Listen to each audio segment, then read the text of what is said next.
When discussing North Macedonia, have you ever considered what secrets might be hidden in Matka's winding valleys, which are only a short distance from the capital? Can you picture Tetovo's rich cultural tapestry, where history is drawn on the walls of the famous mosque? Come with us as we walk along Ohrid, the longest and deepest lake in the Balkans. Each step will take you back in time. North Macedonia is waiting and promises to be more than just a place to visit. Canyon Matka. In Hungarian, that's the Danube Bend. In Polish, that's the Canyon Matka. A 30-minute drive from the capital of Macedonia gets you to the canyon in the mountains. The canyon is a little cooler than the city, but you don't need to do anything special to get to the valley. Let's say you want to go rafting, which you can do right at the river's start. You should get ready for that. Some people choose to cool off in the 15-degree water and jump off the bridge. If you want to do that too, bring your clothing.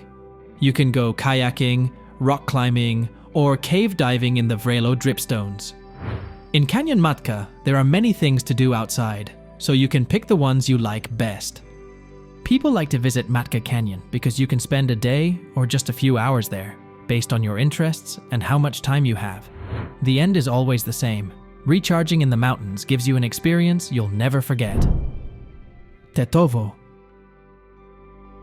Tetovo is the 5th largest city in the country and is mostly populated by Albanians. It is also one of the best examples of diversity, and not from an ethnic point of view, but from the point of view of architecture.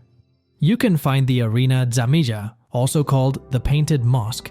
It was built in the 1400s and is one of the most amazing holy sites we have ever seen. Looking at mosques from the outside, they are usually one solid color, like white, sand, or a little yellow.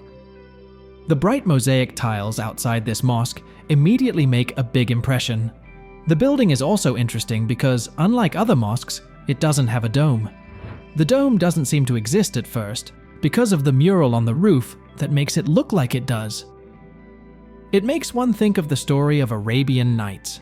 You know, the place where every piece of mosaic art is important, and every picture shows us something about the past.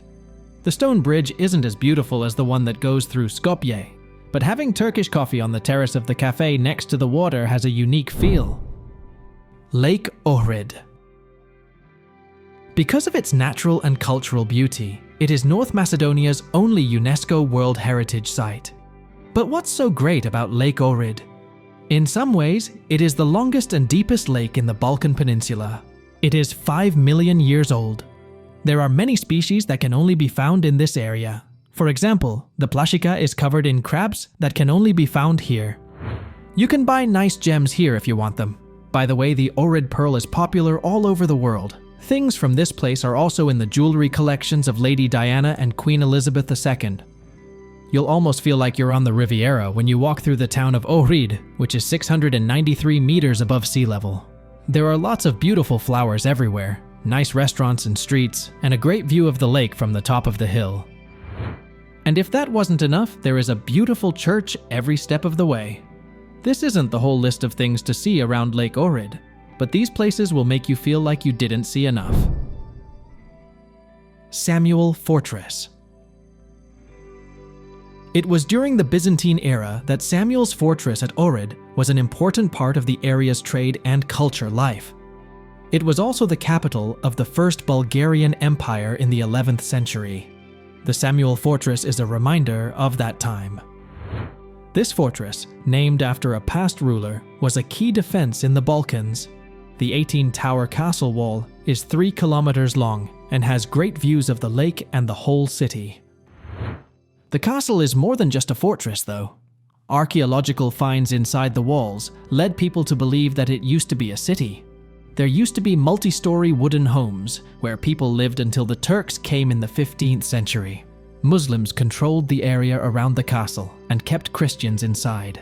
At the same time, the Turks started building on the hillside and along the lake. It's been a long time since Ohrid was founded, and it has a rich past as a city of coronations and archbishops. Demir Kapija.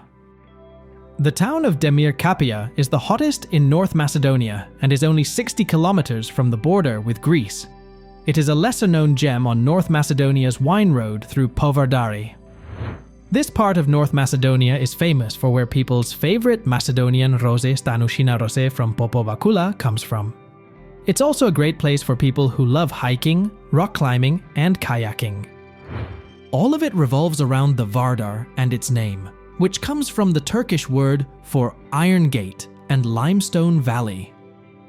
Back in town, there's the Museum of Wine, which is great. But really, you shouldn't leave Demir Kapija until you've stayed the night at the Popova Kula compound. It has a beautiful hotel surrounded by vineyards, a great restaurant, and a tasting kula with a stunning view in every direction. Kavadarci. Continuing along North Macedonia's wine trail, Kavadarci is the town most often linked to Macedonian wine. This is because it is home to Tikve, the country's biggest and most prestigious winery. They have a great tour of their buildings and an underground restaurant where you can eat a la carte or prefix and drink wine and rakija with your meal. Outside the town, there aren't many other places to visit, but nearby, there are more small wineries, Tikves Lake, Polog Monastery, and a pretty cool brutalist spomenik built to honor soldiers who died in World War II. It's shaped like a traditional Macedonian house. Japanese Kokino. Most people have never heard of Kokino unless they are really into archaeology, astronomy, or archaeoastronomy. Don't feel too bad though. Before 2001, no one in North Macedonia had even heard of it, even though it's about 4,000 years old. It's a big deal. NASA knows its importance as a megalith telescope, and UNESCO is also considering adding it to their list. Kratovo. Kratovo is a medieval museum town with towers, bridges, and hidden caves that no tourists seem to know about, but should. There is no place more real than this one, and the amount of history here is mind-boggling. Kratovo is considered one of the oldest towns in the Balkans, and was mentioned in Homer's Iliad. It has always been very successful because it has a lot of minerals. It was the biggest mining center in the European part of the Ottoman Empire in the 16th century.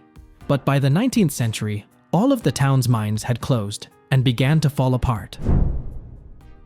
Prespa.